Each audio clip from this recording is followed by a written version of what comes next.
আমার প্রশ্নটা হলো, কোরআনই বলা হয়েছে। ধর্মগ্রন্থে কিছু না কিছু অবিশ্বাস্য গল্প থাকে। আমার একটা প্রশ্ন, কেন সবার জন্য অমুসলিমদের এই মন্তব্যটার কি উত্তর দেবেন? আপনি বললেন যে যিশু বাইবেলের অনেক কথা কোরআনের সাথে মিলে যায়। আমার একটা প্রশ্ন আছে। ধর্ম, খ্রিস্টান ধর্ম, তারপর ইসলাম। ঈশ্বর বিশ্বাস করেন? হ্যাঁ, আপনি কি বিশ্বাস করেন যীশু খ্রিস্ট ঈশ্বর? আমি বিশ্বাস করি তিনি ঈশ্বর, তিনি আমাদের ঈশ্বরের পুত্র। এমন কোনো কথা কি আছে সম্পূর্ণ বাইবেলে যেখানে যীশু খ্রিস্ট তারপর শান্তি প্রকাশিত নিজে বলেছেন?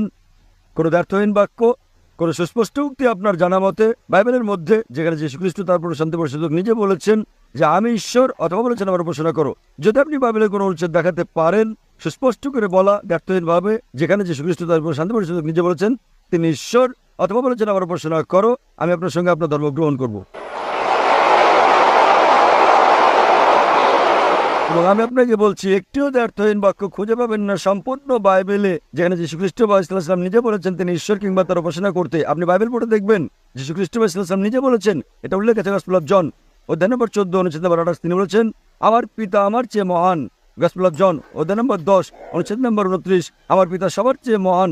গসপেল অফ ম্যাথিউ অধ্যায় নম্বর 12 অনুচ্ছেদ নম্বর 28, আমি শয়তানকে তাড়িয়ে দেই ঈশ্বরের আত্মার সাহায্যে। গসপেল অফ লুক অধ্যায় নম্বর 11 অনুচ্ছেদ নম্বর 20, আমি ঈশ্বরের আত্মার সাহায্যে শয়তানকে তাড়িয়ে দেই। গসপেল অফ জন অধ্যায় নম্বর 5 অনুচ্ছেদ নম্বর 30, আমি নিজে নিজে কিছু করতে পারি না, আমি যেমন শুনি তেমন বিচার করি, আর আমার বিচার সঠিক। আমি আমার ইচ্ছা পূরণ করি না, বরং আমার পিতার ইচ্ছা পূরণ করি। যে কেউ যদি বলে যে আমি আমার ইচ্ছা পূরণ করি না বরং সর্বশক্তিমান ঈশ্বরের ইচ্ছা পূরণ করি, সে মুসলিম। যীশু খ্রিস্ট ইসলাম ছিলেন একজন মুসলিম, এটা পরিষ্কার উল্লেখ আছে বুক অফ অ্যাক্টস অধ্যায় নম্বর 2 অনুচ্ছেদ নম্বর 22। হে ইসরায়েলগণ, শোনো, এই নাজারেতের যীশু ঈশ্বর মনোনীত ব্যক্তি তোমাদের মধ্যে হতে বিস্ময় মজুজা ও নিদর্শন সহ যা ঈশ্বরটাকে দিয়ে করেন তোমরা তার সাক্ষী। ঈশ্বর মনোনীত ব্যক্তি তোমাদের মধ্যে হতে ঈশ্বর নন, তোমাদের মধ্যে ঈশ্বর মনোনীত ব্যক্তি বিস্ময় মজুজা ও নিদর্শন সহ যা ঈশ্বরটাকে দিয়ে করেন এবং তোমরা তার সাক্ষী। তাহলে যখন এটা বাইবেলে পরিষ্কারভাবে উল্লেখ আছে যীশু খ্রিস্ট ইসলাম ছিলেন ঈশ্বরের একজন পয়গম্বর কিন্তু ঈশ্বর নন, তাহলে কিভাবে আপনারা বিশ্বাস করেন তিনি ঈশ্বর? কারণ এটা হচ্ছে আমাদের ধর্মের শিক্ষা। যদি কেউ আপনাকে শেখায় 2 + 2 = 5, আপনি কি তা বিশ্বাস করবেন?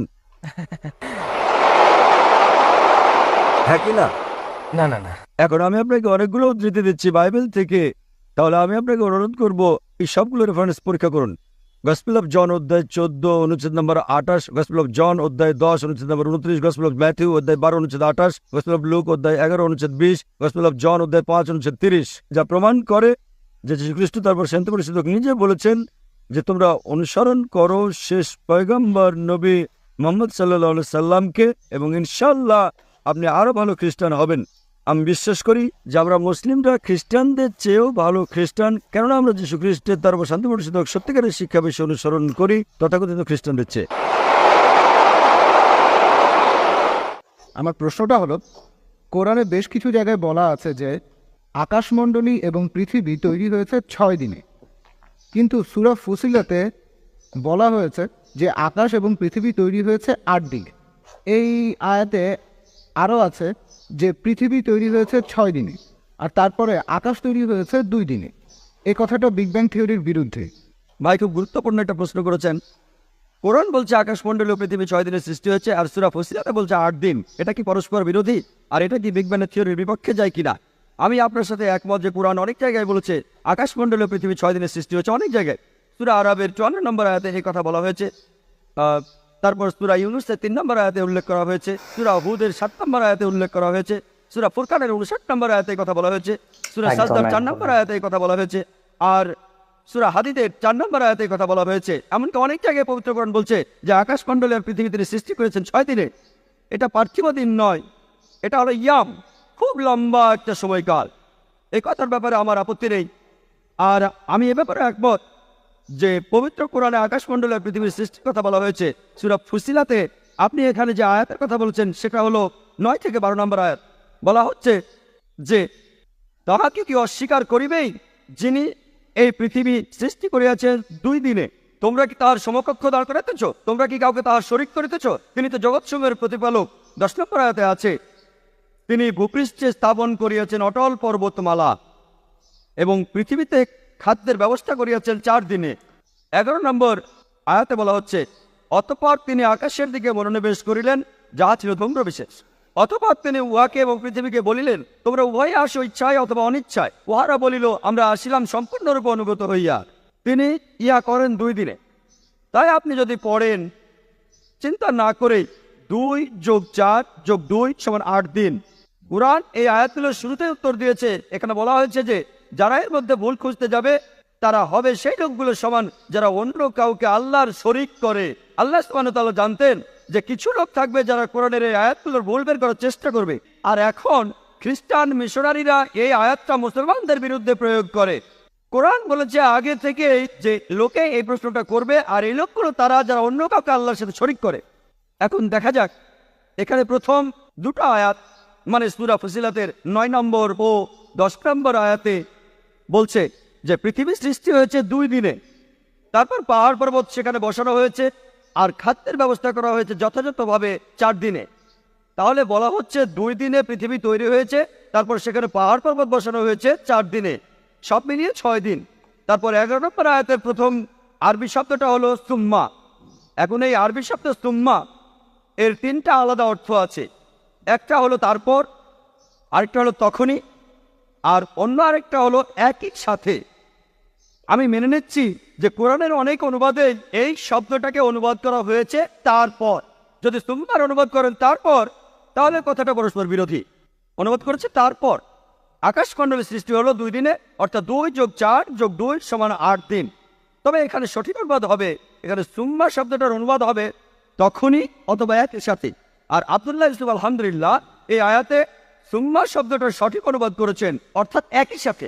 যদি সুম্মার অনুবাদ করেন তখনই বা একই সাথে, এর অর্থ দাঁড়াবে যখন পৃথিবী আর পাহাড় পর্বত 6 দিনের সৃষ্টি হলো একসাথে, আকাশমণ্ডলীর সৃষ্টি হয়েছে 2 দিনে। যেমন ধরেন কোন একজন নির্মাতা তিনি কথা বললেন যে আমার কোম্পানি একটা 10 তলা বাড়ি বানিয়েছে, একই সাথে বাড়ির চারপাশের দেয়ালটাও বানিয়েছে, মোট 6 মাস সময়। এরপর কোনো একজন লোক সেখানে ফ্ল্যাট কিনতে গেলেন, তারপর সেই নির্মাতার সাথে কথা বললেন, বাড়িটা সম্পর্কে বিস্তারিত জানতে চাইলেন। নির্মাতা বললেন বেসমেন্ট তৈরি করতে 2 মাস লেগেছে, আর পরের 4 মাসে 10 তলা বাড়িটা বানিয়েছি। আর যখন আমি বেসমেন্ট আর বাড়িটা বানাচ্ছিলাম, এই কাজের সাথে সাথেই আমি এই বাড়ির চারপাশের দেয়ালটা বানিয়েছি 2 মাসের মধ্যে। এটা সম্ভব, কথাটা পরস্পর বিরোধী নয়। এরপরও মোট সময় 6 মাস। তাহলে একইভাবে সূরা ফুসিলাতের 9 নম্বর থেকে 12 নম্বর আয়াতে বলা হয়েছে যে যে সময় পৃথিবী আর পাহাড় পর্বত 6 দিনের সৃষ্টি হলো, একই সাথে আকাশমণ্ডলের সৃষ্টি করা হয়েছে 2 দিনে। এটা পরস্পর বিরোধী নয়। আর একইভাবে যদি অনুবাদ করেন তারপর, কথাটা বিজ্ঞানসম্মত হয় না, কারণ পৃথিবী আগে সৃষ্টি করা হয়েছে তারপরে পাহাড় পর্বত, এটা পরস্পর বিরোধী। এছাড়াও পবিত্র কোরআনে সূরা বাকারার 29 নম্বর আয়াতে বলা হয়েছে যে আল্লাহ পৃথিবী সৃষ্টি করেছেন সুম্মা আকাশমণ্ডলী। তবে দুর্ভাগ্যজনকভাবে আব্দুল্লাহ ইউসুফ আলী এখানে সুম্মার অনুবাদ করেছেন তারপর। আর কোরআনে সূরা বাকারার 29 নম্বর আয়াতে তিনি সুম্মা শব্দের অনুবাদ করেছেন তারপর। আল্লাহ পৃথিবী সৃষ্টি করেছেন তারপরে আকাশমণ্ডলী, তখন এটা পরস্পর বিরোধী। এখানে সুম্মা শব্দটা সঠিক অনুবাদ হবে তখনই বা একই সাথে। যদি অনুবাদ করেন একই সাথে, তাহলে কথাটা পরস্পর বিরোধী নয়, কারণ বিগ ব্যাং থিওরি আমাদের বলে যে আকাশ আর পৃথিবী একই সাথে সৃষ্টি হয়েছে, আর সেটা নয়। কোরআনে পবিত্র কোরআনে অনেক জায়গায় আছে আমি আকাশমণ্ডলী ও পৃথিবী তৈরি করলাম, আরেক জায়গায় বলা হচ্ছে আমি পৃথিবী ও আকাশ তৈরি করলাম। সবশেষে আমি পবিত্র কোরআনে সূরা আম্বিয়া 30 নম্বর আয়াতের কথাটা উল্লেখ করছি। أولم يرى الذين كفروا أن السماوات والأرض كانت رتقا ففتقناهما। অবিশ্বাসীরা কি ভাবিয়া দেখে না আকাশমণ্ডলী ও পৃথিবী মিশিয়া ছিল, আমি উভয়কে পৃথক করিলাম। কোরআনে বলা হয়েছে যে অবিশ্বাসীদের হৃদয় বন্ধ করা আছে, কিন্তু বিজ্ঞান আমাদের বলে মানুষের ব্রেইন চিন্তা করে, হৃদয় না। ভাই একটা প্রশ্ন করেছেন যে কোরআনে আছে অবিশ্বাসীদের হৃদয় ঢেকে দিয়েছেন আল্লাহ সুবহানাহু ওয়া তাআলা। আজকে বিজ্ঞান আমাদের বলে আমাদের ব্রেনই সব চিন্তা করে, হৃৎপিণ্ড না। আমিও একমত। তাহলে কোরআনকে অবৈজ্ঞানিক যখন বলা হচ্ছে হৃদয় ঢেকে দেওয়া হয়েছে, আমিও মেনে নিচ্ছি যে কোরআনে বিভিন্ন জায়গায় বলা হয়েছে, যেমন সূরা বাকারার 7 নম্বর আয়াতে বলা হয়েছে যে আল্লাহ হৃদয় ঢেকে দিয়েছেন কাফির লোকদের হৃদয়, সে কথাই বলা হয়েছে। এখানে যে আরবি শব্দটা আছে সেটা হচ্ছে কলব। এই আরবি শব্দ কলবের 2টো অর্থ আছে, একটা হলো হৃদয়, আরেকটা হলো বুদ্ধিমত্তা। তাই যদি সঠিকভাবে অনুবাদ করেন, এখানে বলা হয়েছে আল্লাহ তাদের বুদ্ধিমত্তাকে ঢেকে দিয়েছেন অবিশ্বাসীদের বুদ্ধিমত্তা। আর এটা বৈজ্ঞানিকভাবে প্রমাণিত যে বুদ্ধিমত্তাকে ঢেকে দেওয়া হবে, হৃদয়কে নয়। তবে একজন শ্রোতা আমাকে প্রশ্ন করেছিল, ভাই জাকির, আমি মেনে নিলাম যে কলব মানে হৃদয়, আর বুদ্ধিমত্তাও হতে পারে। কিন্তু একটা আয়াতে বলা হয়েছে যে বুকের পেছনে হৃদয় থাকে। তাহলে এখানে আপনি কি উত্তর দেবেন? সেই লোক কোরআনের একটা আয়াত বলেছিল, সূরা হাজের 46 নম্বর আয়াতে উল্লেখ করা আছে, বলা হয়েছে যে চক্ষু তো অন্ধ নয়, বরং তাদের বক্ষের পশ্চাতে যে হৃদয় রয়েছে উহাই অন্ধ। তাহলে কোরআন বলছে যে চোখ আসলে অন্ধ নয়, তাদের বুকের ভেতরে যে হৃদয় আছে সেটাই অন্ধ। বিজ্ঞান আমাদের বলে যে চোখ দেখতে পারে, হৃদয় দেখতে পারে না। তাহলে কি এই আয়াতটা অবৈজ্ঞানিক? এখানে তো অনুবাদটা হৃদয়ই হবে, বুদ্ধিমত্তা হবে না। তখন তাকে বললাম, আমি মানছি যে শব্দটার আসলে দুটো অর্থ আছে, তবে বুক শব্দটার জন্য যে আরবি ব্যবহার করা হয়েছে সেটা সদর। সদর শব্দটার আবার দুটো অর্থ আছে, একটা হলো বুক, আরেকটা হলো কেন্দ্র। পাকিস্তানে বলা হয় সদর, আর ইন্ডিয়াতে বলা হয় কেন্দ্র। সদরের আরেকটা অর্থ কেন্দ্র। তাহলে সঠিক অনুবাদটা হলো, বস্তুত চক্ষু অন্ধ নয়, বরঞ্চ তাহাদের বুদ্ধিমত্তা যাহা রইয়াছে কেন্দ্রে, বুদ্ধিমত্তাই অন্ধ। যেমন আমি আমার কথা শুরুতে কোরআনের একটা উদ্ধৃতি দিয়েছিলাম, সূরা তাহার 25 থেকে 28 নম্বর আয়াতে উল্লেখ করা আছে, رب اشرح لي صدري হে আমার প্রতিপালক, আমার বক্ষ প্রশস্ত করিয়া দাও। رب اشرح لي صدري ويسر لي امري واحلل عقدة من لساني يفقهوا قولي। এই দোয়াটা করেছিলেন মুসা আলাইহিস সালাম যখন আল্লাহ সুবহানাহু ওয়া তাআলা তাকে বললেন তার মানুষদের কাছে আল্লাহর বাণী পৌঁছে দিতে। তিনি আল্লাহকে বললেন, হে আমার প্রতিপালক, আমার বক্ষ প্রশস্ত করিয়া দাও। এখানে বক্ষ বা বুক সঠিক অনুবাদ নয়, এখানে বক্ষ আবার কি করবে? এর অর্থ, হে আমার প্রতিপালক, আমার কেন্দ্রকে প্রশস্ত করিয়া দাও। রাব্বি ইশরাহ লি সাদরি ওয়া ইয়াসসির লি আমরি, এবং আমার কর্ম সহজ করিয়া দাও। ওয়াহলুল উকদাতাম মিন লিসানি ইয়াফকাহু কাওলি, এবং আমার জিহ্বার জড়তা দূর করিয়া দাও, যাতে উহারা আমার কথা বুঝিতে পারে। আপনারা হয়তো জানেন মুসা আলাইহিস সালাম তোতলা ছিলেন, হয়তো এটাও জানেন, সৌভাগ্য হোক আর দুর্ভাগ্য হোক, এমনকি আমিও একজন তোতলা, ছোটবেলায় আমিও তোতলা ছিলাম। তাই যে কোনো লেকচারের শুরুতে আর আজকেও লেকচার দেওয়ার আগে আমি দোয়া করেছি আল্লাহ সুবহানাহু ওয়া তাআলার কাছে, রাব্বি ইশরাহ লি সাদরি, হে আমার প্রতিপালক, আমার কেন্দ্রকে প্রশস্ত করিয়া দাও। আমি সাহায্য চাইছি আল্লাহ সুবহানাহু ওয়া তাআলার কাছে, আমার কেন্দ্র প্রশস্ত করো আর আমার মুখে তোতলামি বন্ধ করে দাও। এমনকি এখনো যখন আমি স্টেজে কথা বলি না, আমি তখনও তোতলাই। এখানে আল্লাহ তাআলা আমাকে সাহায্য করছেন। রাব্বি ইশরাহ লি সাদরি, হে আমার প্রতিপালক, আমার কেন্দ্রকে প্রশস্ত করিয়া দাও, আমার কর্ম সহজ করিয়া দাও, আমার জিহ্বার জড়তা দূর করিয়া দাও, আমার শ্রোতাদের সাথে আমান, যাতে তারা আমাকে বুঝতে পারে। তাই বৈজ্ঞানিকভাবে আপনারা যদি সূরা হাজের আয়াতটা দেখেন, সূরা হাজের 46 নম্বর আয়াত, এখানে বলা হচ্ছে যে তাদের চোখ অন্ধ নয়, আসলে তাদের বুদ্ধিমত্তা যেটা রয়েছে তাদের কেন্দ্রে সেটাই অন্ধ। কারণ তারা অন্ধ নয়, অবিশ্বাসীরা দেখতে পায়। তাদের অন্ধ বলাটা অবৈজ্ঞানিক। পবিত্র কোরআনের সূরা বাকারার 18 নম্বর আয়াতে উল্লেখ করা হয়েছে যে তারা বধির, মুখ ও অন্ধ, সুতরাং তারা নির্দিষ্ট পথে ফিরিবে না। صم بكم عمي فهم لا يرجعون। বধির, মুখ এবং অন্ধ, তারা নির্দিষ্ট পথে ফিরবে না। এখানে সত্যিকারের বধিরদের কথা বলা হচ্ছে না, বলা হচ্ছে অবিশ্বাসীদের কথা, যারা শুনেও শুনতে পায় না, আল্লাহ তাআলার নিদর্শন দেখেও তারা কোরআন মানতে চায় না। তাই কোরআন অনেক বেশি বৈজ্ঞানিক। কোরআন ঠিকই বলছে, তারা দেখতে পায়, তাদের চোখ অন্ধ নয়, বরং তাদের বুদ্ধিমত্তা যেটা আছে তাদের কেন্দ্রে সেটাই অন্ধ।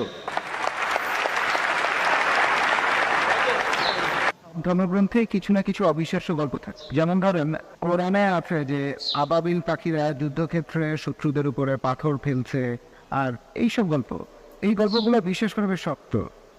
এটা আমার প্রথম প্রশ্ন।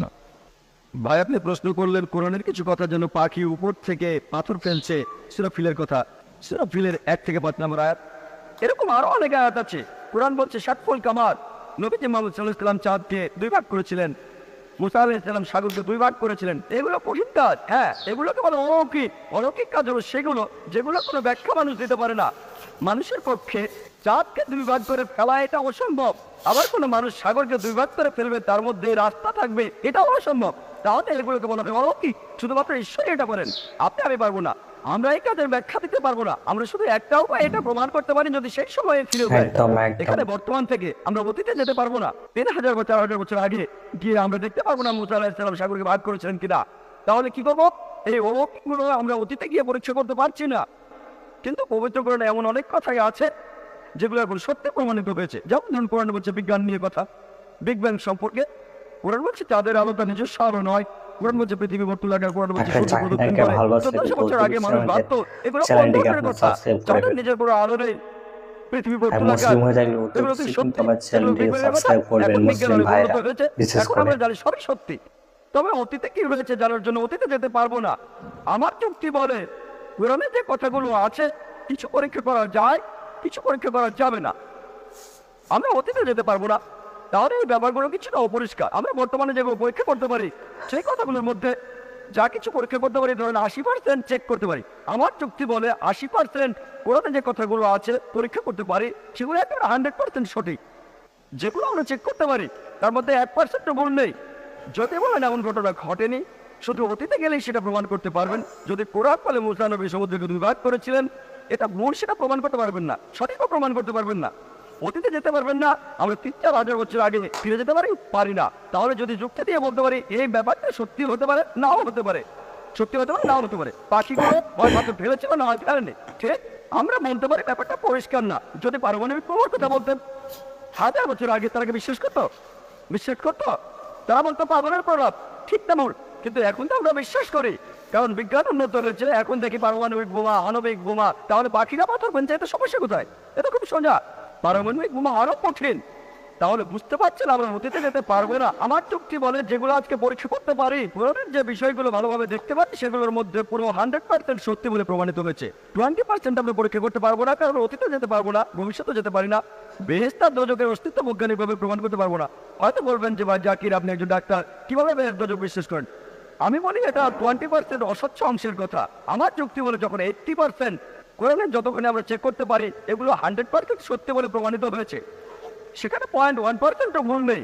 আমার যুক্তি বলে এই 20% ইনশাআল্লাহ আল্লাহ চাইলে সেটাও সত্যি প্রমাণিত হবে। হয়তো ভবিষ্যতে বিজ্ঞান উন্নত হবে, 20 বছর 50 বছর পরে আমরা পরকালের জীবন সম্পর্কে জানতে পারবো, আমরা বেহেশত সম্পর্কে জানতে পারবো। আমার যুক্তি বলে এটা যুক্তিপূর্ণ বিশ্বাস যে কোরআনের 0.0001% ভুল প্রমাণিত হয়নি, 80% একেবারে পুরোটাই সত্যি।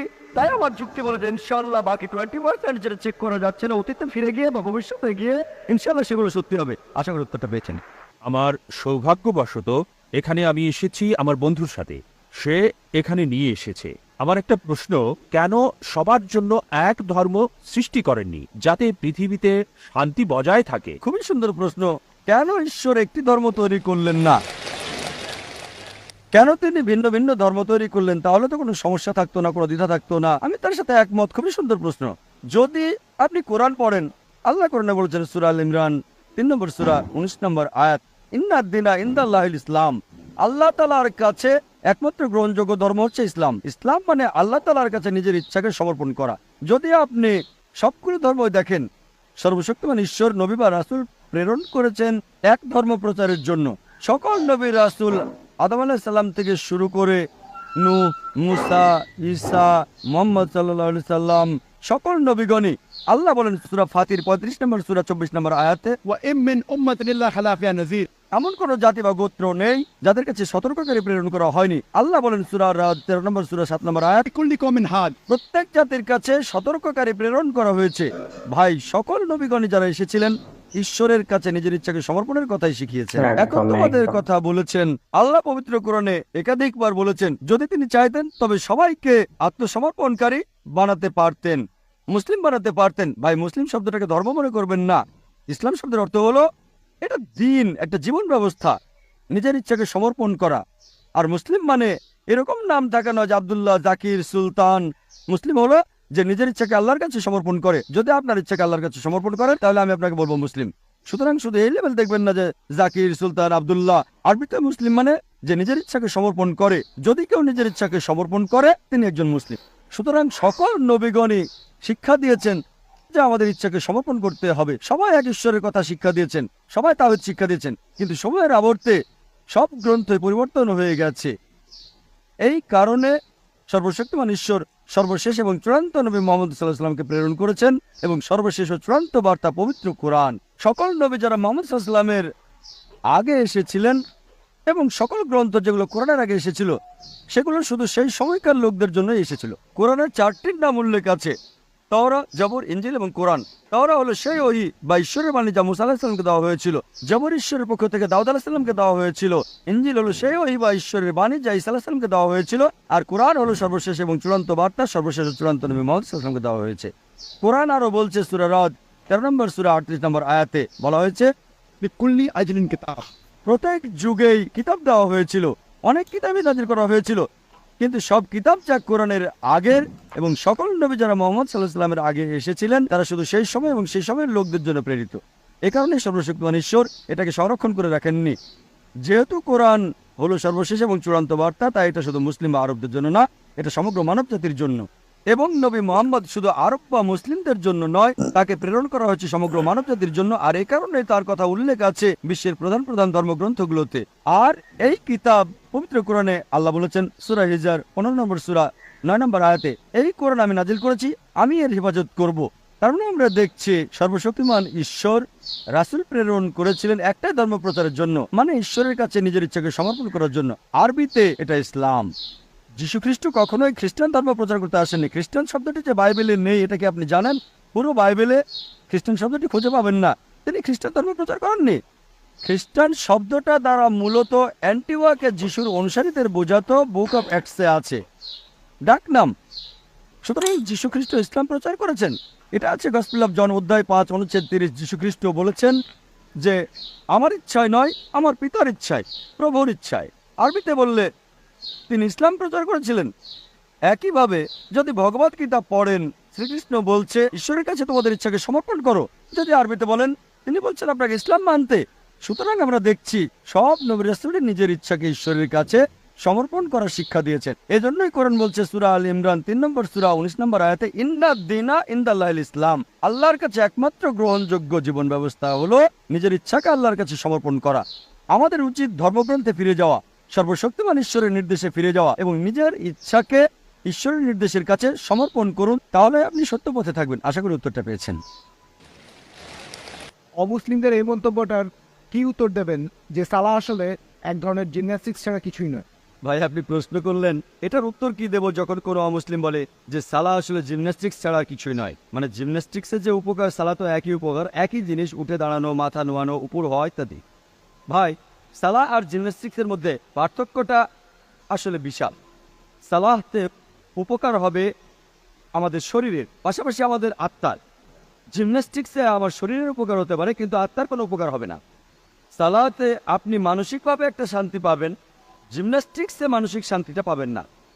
সালাহতে আপনি নড়াচড়া করবেন ধীরে ধীরে, কোনো ঝাঁকি ছাড়া। জিমন্যাস্টিক্সে নড়াচড়া করতে হবে ঝাঁকি দিয়ে। সালাহর পর আপনার অলসতা দূর হয়ে যাবে, জিমন্যাস্টিক্সের পর শরীর অবসন্ন হয়ে যাবে। সালাহর পর আপনার কাজ করতে ইচ্ছে করবে, জিমন্যাস্টিক্সের পর আপনি ক্লান্ত হয়ে যাবেন, কাজ করতে ইচ্ছে করবে না। সালাহ আদায় করতে পারে সব বয়সের মানুষ, কিন্তু জিমন্যাস্টিক্স সব বয়সের মানুষ করতে পারে না।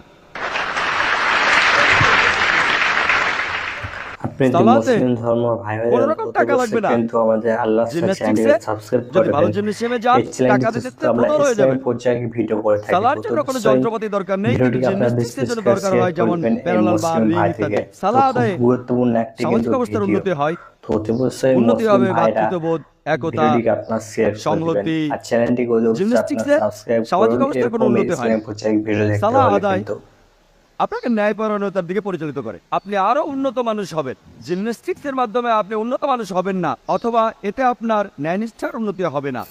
সালাতের প্রধান উদ্দেশ্য হলো আল্লাহ সুবহানাহু ওয়া তাআলার সন্তুষ্টি লাভ করা। সেখানে একটা নিয়ত থাকবে। বাহ্যিকভাবে সালাহ আর জিমন্যাস্টিক্সের অঙ্গভঙ্গির মিল থাকলেও দুটো জিনিস এক নয়, কারণ সালাতে আমরা নিয়ত করি, আমরা সালাতে আল্লাহ সুবহানাহু ওয়া তাআলাকে ধন্যবাদ জানাই, সন্তুষ্ট করতে চাই। এটা জিমন্যাস্টিক্সে কখনোই পাবেন না। আপনি বললেন যে যিশু শুধু ইসরায়েলিদের জন্য এসেছেন আর মুহাম্মদ পুরো মানব জাতির জন্য। আমরা খ্রিস্টান আর মুসলিমরা বিশ্বাস করি যে যিশু আরেকবার আসবেন। সেটা হলে এটা কিভাবে বলবেন যে মুহাম্মদ হলেন শেষ নবী? বোন, আপনি প্রশ্ন করলেন যে যীশু খ্রিস্ট সে সময় এসেছিলেন শুধু ইসরায়েলবাসীদের জন্য আর মুহাম্মদ সাল্লাল্লাহু আলাইহি সাল্লাম পুরো মানব জাতির জন্য। তাহলে যিশু আবার আসবেন কিভাবে? যদি তিনি আবার আসেন মুহাম্মদ সাল্লাল্লাহু আলাইহি সাল্লাম তাহলে শেষ নবী নন। আর আমিও একমত বোন যে যীশু খ্রিস্ট এই পৃথিবীতে আবার আসবেন। এ ব্যাপারে সব মিলিয়ে 70টি হাদিস আছে বোন, 70টি জায়গায় সহিহ হাদিস বলছে যে যীশু খ্রিস্ট পৃথিবীতে আবার আসবেন। আর বাইবেলেও এটার উল্লেখ আছে যে যীশু খ্রিস্ট দ্বিতীয়বারের মতো এই পৃথিবীতে ফিরে আসবেন। তবে পবিত্র কোরআনে এই কথা আছে, সূরা আহজাবের 40 নম্বর আয়াতে এই কথা উল্লেখ আছে, كان محمد أبا أحد من رجالكم ولكن رسول الله وخاتم النبيين।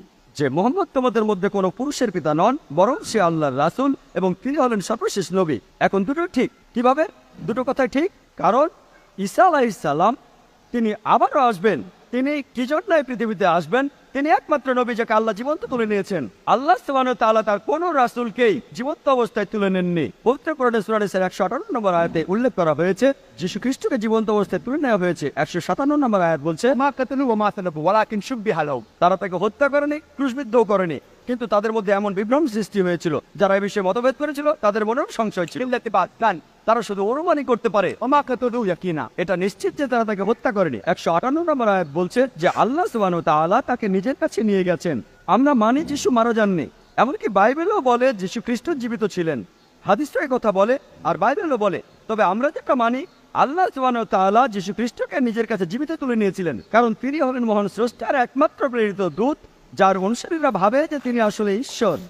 আর কোনো রাসূল নেই। আদম, নূহ, মুসা, ইব্রাহিম, আইজায়া, ইসহাক, সলোমন, তারা সবাই শান্তিতে থাকুন, এই নবীদের অনুসারীরা কখনো বলেননি যে তাদের নবী নিজেকে ঈশ্বর বলেছেন।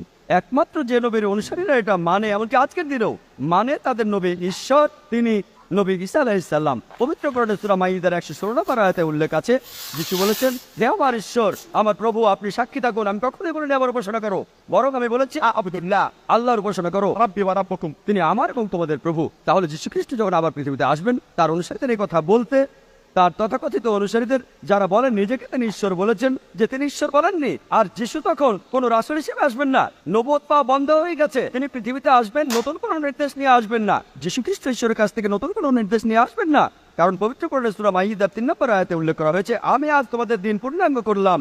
আল্লাহ সুবহানাহু ওয়া তাআলা বলছেন, আজ আমি তোমাদের দিন পূর্ণাঙ্গ করলাম এবং ইসলামকে তোমাদের দিন মনোনীত করলাম।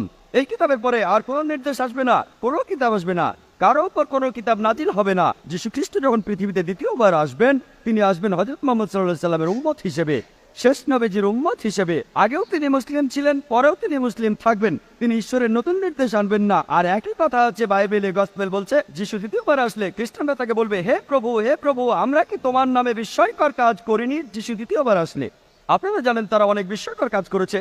তারা বলবে, প্রভু, আমরা কি তোমার নামে অনেক বিস্ময়কর কাজ করিনি? যিশু তখন তাদের বলবেন, আমি তোমাদের চিনি না, তোমরা সবাই অপরাধী, তোমরা এখান থেকে চলে যাও। আমি এই কথাটা বলছি না, গসপেল বলছে যে যিশু দ্বিতীয়বার আসার পরে বলবেন, তোমরা সবাই অপরাধী, আমি তোমাদের কাউকে চিনি না, তোমরা সবাই পাপী মানুষ, তোমরা এখান থেকে চলে যাও, আমি তোমাদের চিনি না। তিনি কাদের বলবেন? মুসলিমদের, হিন্দুদের বলবেন? তিনি একথা খ্রিস্টানদের বলবেন, যারা বলবে আমরা আপনার নামে বিস্ময়কর কাজ করেছি। বাইবেলের কথা বলছে যে যীশু খ্রিস্ট পৃথিবীতে দ্বিতীয়বার এসে বলবেন, এখান থেকে তোমরা চলে যাও, তোমাদের সবাই অপরাধী, তোমাদের চিনি না। তাহলে যিশু দ্বিতীয়বার এসে তিনি তার অনুসারীদের বলবেন, আমি নিজেকে ঈশ্বর বলিনি, বরং আমি বলেছি আবদুল্লাহ, আল্লাহর উপাসনা করো, রাব্বি ওয়া রাব্বুকুম, আমার প্রভুই তোমার প্রভু। ওয়া আখিরু দাওয়ানা আলহামদুলিল্লাহি রাব্বিল আলামিন। কোরআন আল্লাহ তাআলার পবিত্র গ্রন্থ, এটা লিখেছেন আল্লাহ নিজেই। যদি বাইবেলের অনেক কথা কোরআনের সাথে মিলে যায়, তাহলে বাইবেলের লেখক কে? যেহেতু বাইবেল আগে এসেছে, কোরআন সেখান থেকেই লেখা হয়েছে, অনেক কিছু নকলও করা হয়েছে। দয়া করে এটার একটা উত্তর দিবেন। প্রথম প্রশ্নের ব্যাপারে বলতে গেলে, যে পবিত্র কোরআন যদি আল্লাহর বাণী হয় আর বাইবেলের অনেক কথা কোরআনের সাথে যদি মিলে যায়, তাহলে এই বাইবেলের লেখককে আল্লাহ তাআলাই কি বাইবেল লিখেছেন? আমরা বিশ্বাস করি যে কোরআন আল্লাহ তাআলার বাণী। এখন যেটা কোরআনের কথার সাথে মিলে যায়, সেই অংশটাকে আমরা আল্লাহর বাণী বলে মেনে নিতে কোনো রকম আপত্তি করব না। তার মানে এই না যে পুরো বাইবেলই আল্লাহ তাআলার বাণী। আমরা বিশ্বাস করি যে ইনজিল হলো সেই আসমানি কিতাব যেটা নাজিল করা হয়েছিল যীশু খ্রিস্টের উপর। তবে সেটা ছিল একটা নির্দিষ্ট সময় এবং নির্দিষ্ট জাতির জন্য। আল্লাহ সুবহানাহু ওয়া তাআলা এটাকে সংরক্ষণ করে রাখেননি। কিন্তু কোরআন হলো সর্বশেষ আর চূড়ান্ত আসমানি কিতাব। আল্লাহ কোরআনে বলেছেন সূরা হিজর অধ্যায় নম্বর 15 আয়াত নম্বর 9, আমি কোরআন অবতীর্ণ করেছি এবং অবশ্যই আমি এর সংরক্ষক। তার মানে এই পবিত্র কোরআন হলো ফুরকান, যেটা দিয়ে সঠিক আর বেঠিকের পার্থক্য করা যায়। কোনো কথা কোরআনের সাথে মিলে গেলে আমরা বলবো এই অংশটাকে আল্লাহর বাণী বলে মেনে নিতে আমাদের কোনো আপত্তি নেই। যদি আমাকে জিজ্ঞেস করেন যে এই বাইবেলের লেখক কে, এখনকার দিনের খ্রিস্টান বিশেষজ্ঞরা বলেন যে বাইবেলের বইগুলো লিখেছেন বিভিন্ন লেখক। বাইবেল শব্দটা এসেছে গ্রিক শব্দ বিবলোস থেকে, অনেক বই মিলে একটা বই। বর্তমানের বাইবেল আমার মতে আর বিশেষজ্ঞগণের মতে একটা মিশ্রণ। এখানে কিছু কথা আছে যেগুলো আল্লাহ তাআলার বাণী, তার মানে ইনজিলের ছিটে ফোঁটা আছে। এখানে নবী রাসূলগণের কিছু কিছু কথা আছে, এছাড়াও এখানে ঐতিহাসিকদের কথা আছে। একটা মিশ্রণ। কে লিখেছেন? অনেক মানুষও বাইবেলের কিছু অংশ লিখেছে। খ্রিস্টান বিশেষজ্ঞরা বলেছেন জন, ম্যাথিউ, আসলে গসপেল জনের মতো অনুযায়ী, গসপেল ম্যাথিউর মতো অনুযায়ী, গসপেল লুকের মতো অনুযায়ী। আর কোরআন আমাদের বলছে সেই গসপেল যেটা যীশু খ্রিস্টের মত অনুযায়ী। আমরা বিশ্বাস করি ইনজিলে যেটা নাজিল হয়েছিল যীশু খ্রিস্ট বা ঈসা আলাইহিস সালামের উপর। তবে এখনকার বাইবেল পাবেন গসপেল ম্যাথিউর মত অনুযায়ী, গসপেল মার্কের মত অনুযায়ী, গসপেল লুকের মত অনুযায়ী, গসপেল জনের মত অনুযায়ী। আমরা বিশ্বাস করি সেই গসপেলে যেটা যীশু খ্রিস্টের মত অনুযায়ী। এমনকি খ্রিস্টান বিশেষজ্ঞরাও বলেন এই বাইবেল লিখেছে বিভিন্ন মানুষ। তাহলে আমরা পুরো বাইবেলটাকে মানতে পারি না আল্লাহ তাআলার বাণী বলে। এবারে দ্বিতীয় প্রশ্নটা নিয়ে বলি, পৃথিবীতে বাইবেল এসেছে প্রথমে আর কোরআনের কথা বাইবেল থেকে নকল করা হয়েছে।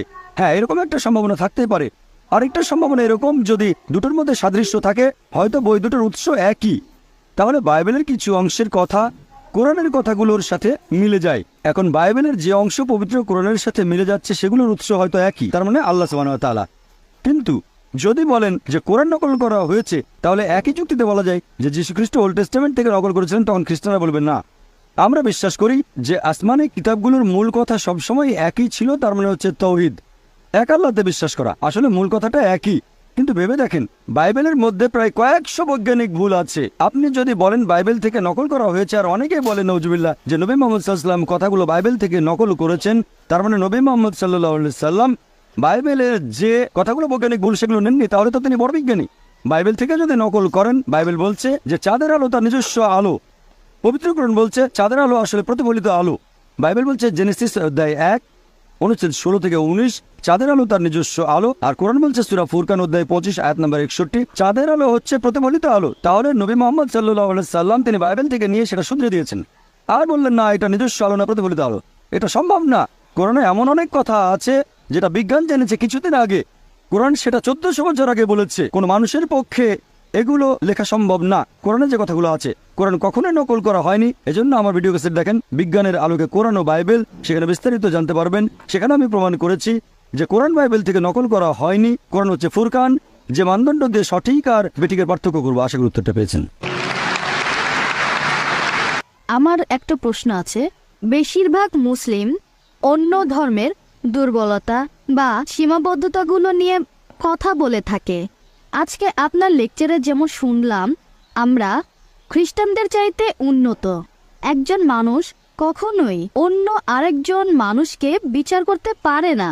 একমাত্র আল্লাহ সুবহানাহু ওয়া তাআলাই বলতে পারেন যে অমুক লোকটার অন্তর ভালো, সে ভালো লোক। পৃথিবীর কোনো মানুষ বিচার করতে পারে না। আপনি এই ব্যাপারে কি বলবেন? বোন, আপনি প্রশ্ন করলেন যে একমাত্র আল্লাহ তাআলাই বিচার করতে পারেন আমাদের অন্তর। আমি আপনার সঙ্গে একমত। আপনি বললেন যে আমরা কেন এভাবে বলি যে আমরা তুলনায় উন্নত, আমরা ভালো জিনিসগুলো উপস্থাপন করব। বোন, আমি আজকের লেকচারে যেটা করেছি, আমি খ্রিস্টান ধর্মের ভালো জিনিসগুলো নিয়েছি।